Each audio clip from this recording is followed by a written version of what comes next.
ಬೆಳಗಿನ ಬ್ರೇಕ್ಫಾಸ್ಟ್ಗಾಗಿರ್ಬೋದು ಅಥವಾ ಸಂಜೆ ಟೀ ಟೈಮ್ ಸ್ನ್ಯಾಕ್ಸ್ಗಾಗಿರ್ಬೋದು ಈ ಥರ ಒಂದು ದೋಸೆನೇ ಮಾಡಿ ತಿನ್ನೋದು ಮಜಾನೇ ಬೇರೆ.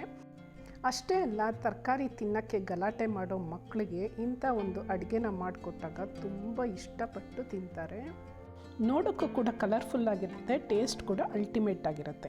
ನಾನು ಇದಕ್ಕೆ ಒಂದು ಕಟ್ಟು ಪಾಲಕನ್ನು ತೊಗೊಂಡಿದ್ದೀನಿ, ಜೊತೆಗೆ 1 ಕಪ್ಪಷ್ಟು ಹೆಸರು ಕಾಳು ಮೊಳಕೆ ಬರೆಸಿರೋದನ್ನು ಹಾಕೋತಾ ಇದ್ದೀನಿ, 1 ಕಪ್ಪಷ್ಟು ಬಟಾಣಿನ ಹಾಕೋತೀನಿ, ಸ್ವಲ್ಪ ಶುಂಠಿ, ಖಾರಕ್ಕೆ ಎಷ್ಟು ಬೇಕೋ ಅಷ್ಟು ಹಸಿಮೆಣಸಿನ್ಕಾಯಿನ ಹಾಕ್ಕೊಂಡು ರುಚಿಗೆ ತಕ್ಕಷ್ಟು ಉಪ್ಪು, 1 ಸ್ಪೂನಷ್ಟು ಜೀರಿಗೆ ಎಲ್ಲನೂ ಹಾಕಿ ಮಿಕ್ಸಿಗೆ ಗ್ರೈಂಡ್ ಮಾಡಿಕೊಂಡು ಪೇಸ್ಟ್ ಮಾಡ್ಕೋಬೇಕಾಗತ್ತೆ. ನಾನಿಲ್ಲಿ ನುಣ್ಣಗೆ ಪೇಸ್ಟ್ ಮಾಡಿ ತೆಗೆದಿಟ್ಕೊಂಡಿದ್ದೀನಿ. ಈಗ ಇದಕ್ಕೆ ಒಂದು 3 ಸ್ಪೂನ್ನಷ್ಟು ಅಕ್ಕಿ ಹಿಟ್ಟನ್ನು ಹಾಕೋತಾ ಇದ್ದೀನಿ. ಇದು ಸ್ವಲ್ಪ ಬೈಂಡಿಂಗ್ ಬರಲಿ ಅಂತ. ಜೊತೆಗೆ 1 ಸ್ಪೂನ್ನಷ್ಟು ಕಡಲೆ ಹಿಟ್ಟನ್ನು ಹಾಕ್ಕೊಂಡು ಚೆನ್ನಾಗಿ ಗಂಟೆಲ್ದಿರೆ ಈ ಥರ ಒಂದು 2 ರಿಂದ 3 ನಿಮಿಷ ಮಿಕ್ಸ್ ಮಾಡ್ಕೋಬೇಕಾಗತ್ತೆ. ಪಾಲಕು, ಮೊಳಕೆ ಕಟ್ಟಿದ ಹೆಸರು ಕಾಳು, ಬಟಾಣಿ ಬಳಸಿರೋದ್ರಿಂದ ತುಂಬ ಆರೋಗ್ಯಕರವಾದಂಥ ದೋಸೆ ಇದು. ಸೊ ಇದನ್ನು ಒಂದು 5 ನಿಮಿಷ ಪಕ್ಕದಲ್ಲಿ ಇಟ್ಬಿಡೋಣ. ಜೊತೆಗೆ ಇದಕ್ಕೆ ಒಂದು ಟಾಪಿಂಗ್ಸ್ ರೆಡಿ ಮಾಡ್ಕೊಳ್ಳೋಣ. ದೋಸೆ ಮೇಲೆ ಹರಡೋಕ್ಕೆ 1 ಈರುಳ್ಳಿನ ಸಣ್ಣದಾಗಿ ಹೆಚ್ಚಿ ತೆಗೆದಿಟ್ಕೊಂಡಿದ್ದೀನಿ, 1 ಕ್ಯಾರೆಟನ್ನು ಕೂಡ ತುರಿದು ಸಣ್ಣದಾಗಿ ತೆಗೆದಿಟ್ಕೊಂಡಿದ್ದೀನಿ, ಜೊತೆಗೆ ಸ್ವಲ್ಪ ಕೊತ್ತಂಬರಿ ಸೊಪ್ಪನ್ನು ಸಣ್ಣದಾಗಿ ಹೆಚ್ಚಿ ಹಾಕ್ಕೊಂಡು ಎಲ್ಲನೂ ಚೆನ್ನಾಗಿ ಒಂದು ಸ್ವಲ್ಪ ಮಿಕ್ಸ್ ಮಾಡಿ ಈ ಒಂದು ಮಿಕ್ಸ್ಚರ್ನ ದೋಸೆ ಮೇಲೆ ಹರಡಿದ್ರೆ ದೋಸೆ ರುಚಿ ಮತ್ತಷ್ಟು ಇಮ್ಮಡಿಯಾಗುತ್ತೆ.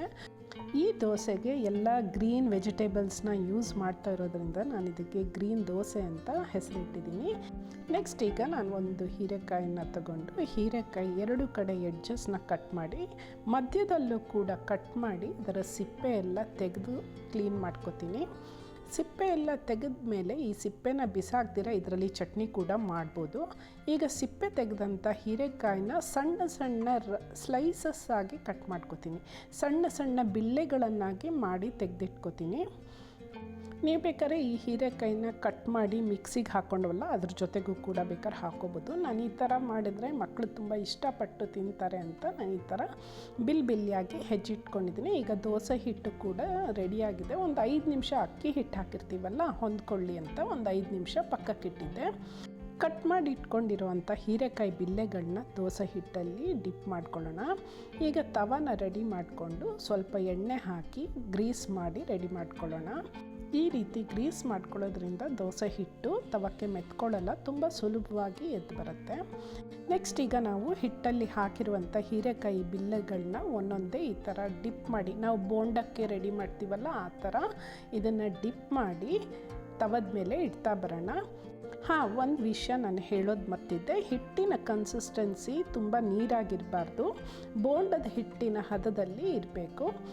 ಹೀರೆಕಾಯಿ ಬಿಲ್ಲೆಗಳನ್ನ ಹಿಟ್ಟಲ್ಲಿ ಅದ್ದಿ ಫ್ಲವರ್ ಶೇಪಲ್ಲಿ ಮಧ್ಯದಲ್ಲಿ ಒಂದು ಸುತ್ತಲೂ ಹೀರೆಕಾಯಿ ಬಿಲ್ಲೆಗಳನ್ನ ಹರಳಿ, ಜೊತೆಗೆ ನಾವು ಈರುಳ್ಳಿ, ಕ್ಯಾರೆಟು, ಕೊತ್ತಂಬರಿ ಸೊಪ್ಪು ಮಿಕ್ಸ್ಚರ್ ಏನು ಮಾಡ್ಕೊಂಡಿದ್ವಿ ಅದನ್ನು ಈ ದೋಸೆ ಮೇಲೆ ಈ ಥರ ಸ್ಪೂನಲ್ಲೇ ಹರಡ್ತಾ ಬರೋಣ. ಸ್ವಲ್ಪ ಸ್ವಲ್ಪನೇ ಹಾಕಿ ಸುತ್ತಲೂ ಹರಡೋಣ. ಈಗ ಇದನ್ನು ಒಂದು 2 ನಿಮಿಷ ಬೇಯೋಕ್ಕೆ ಬಿಡೋಣ, ಮುಚ್ಚಿಟ್ಟು ಬೇಯಿಸೋಣ. ಈಗ ದೋಸೆ ಬೆಂದಿದೆ ಒಂದು ಕಡೆ, ಇನ್ನೊಂದು ಕಡೆ ಕೂಡ ಇದನ್ನು ದೋಸೆನ ಬೇಯಿಸ್ಕೊಳ್ಳೋಣ. 2 ಕಡೆನೂ ಸ್ವಲ್ಪ ಬಣ್ಣ ಬದಲಾಗೋ ಹಾಗೆ ಬೇಯಿಸ್ಕೋಬೇಕಾಗತ್ತೆ.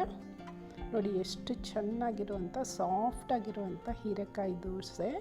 ಇದರಲ್ಲಿ ಪೌಷ್ಟಿಕಾಂಶ, ಖನಿಜಾಂಶ ಎಲ್ಲ ಇರೋದ್ರಿಂದ ತುಂಬ ಆರೋಗ್ಯಕರವಾದಂಥ ದೋಸೆ ಇದು.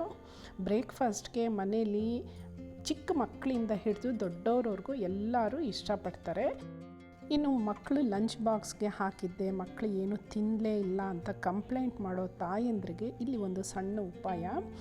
ಇದೇ ದೋಸೆನ ಒಂದೊಂದೇ ಪುಟಾಣಿ ದೋಸೆ ಮಾಡಿ ಅದರ ಮೇಲೆ ನಾವು ಮಾಡ್ಕೊಂಡಿರೋ ಅಂಥ ಈರುಳ್ಳಿ, ಕ್ಯಾರೆಟ್ ಮಿಕ್ಸ್ಚರ್ನ ಕೂಡ ಹಾಕಿ ಮೇಲೆ ಬೇಕಾದ್ರೆ ಮಕ್ಕಳಿಗಾದರೆ ತುಪ್ಪ ಅಥವಾ ಎಣ್ಣೆ ಏನಾದ್ರು ಒಂಚೂರು ಅದ್ರ ಮೇಲೆ ಹಾಕಿ 2 ಕಡಿಯಲ್ಲೂ ಈ ಥರ ಕಾಯಿನ್ ದೋಸೆಗಳನ್ನ ಮಾಡಿ ಕೊಟ್ಟಾಗ ತುಂಬ ಇಷ್ಟಪಟ್ಟು ತಿಂತಾರೆ. ಹೊಸ ಥರವಾಗಿರುತ್ತೆ, ಕಲರ್ಫುಲ್ಲಾಗಿರುತ್ತೆ, ನೋಡೋಕ್ಕೂ ಗ್ರೀನ್ ಕಲರ್ ಇರುತ್ತೆ.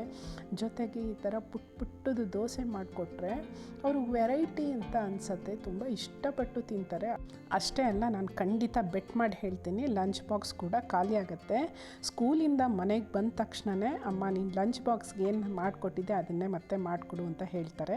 ನೀವು ಕೂಡ ಈ ರೆಸಿಪಿನ ಟ್ರೈ ಮಾಡಿ ಹೇಗಿತ್ತು ಅಂತ ಕಾಮೆಂಟ್ ಮಾಡಿ ತಿಳಿಸಿ. ಫ್ರೆಂಡ್ಸ್ ಜೊತೆಗೂ ಶೇರ್ ಮಾಡಿ, ಚಾನಲ್ಗೂ ಸಬ್ಸ್ಕ್ರೈಬ್ ಮಾಡ್ಕೊಳ್ಳಿ. Thank you.